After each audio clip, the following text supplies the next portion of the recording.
जय श्री राधे कृष्णा भक्तों। आज हम आपको आश्विन मास की शुक्ल पक्ष की पूर्णिमा को शरद पूर्णिमा की कहानी कहते हैं, सुनाने जा रहे हैं।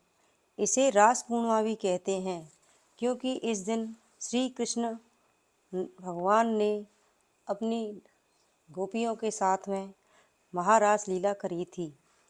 ज्योतिषों की मान्यता है कि संपूर्ण वर्ष में आश्विन मास की पूर्णिमा का चंद्रमा ही 16 कलाओं से परिपूर्ण होता है।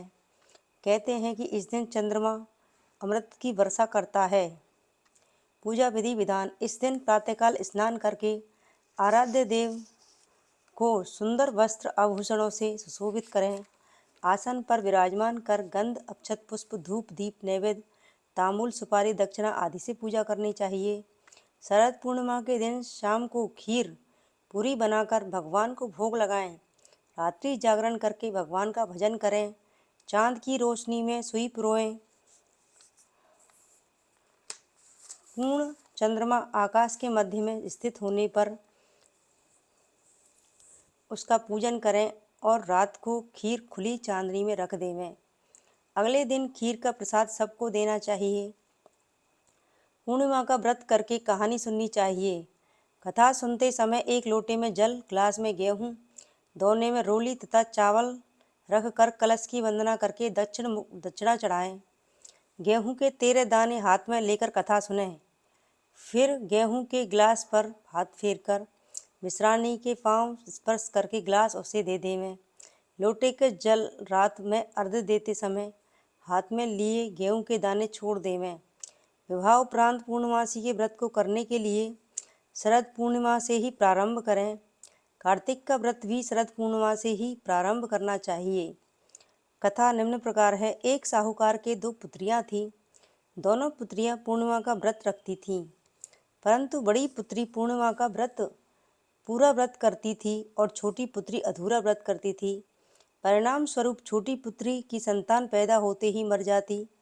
उसने पंडितों से इसका कारण पूछा तो उन्होंने उसे बताया कि तुम पूर्णिमा का अधूरा व्रत करती हो, जिसके कारण तुम्हारी संतान पैदा होते ही मर जाती है। पूर्णिमा का पूरा व्रत विधि पूर्वक करने से तुम्हारी संतान जीवित रह सकती है।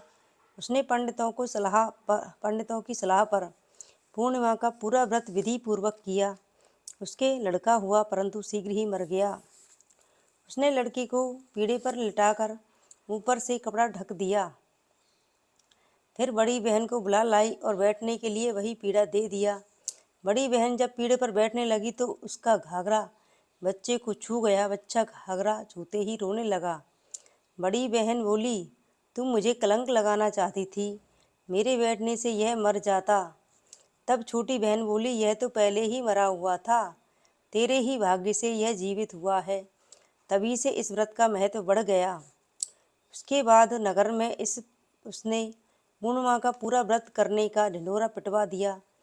हे पूनम माता, जैसे उसकी बेटी का पुत्र जीवित किया वैसे ही सबका करना।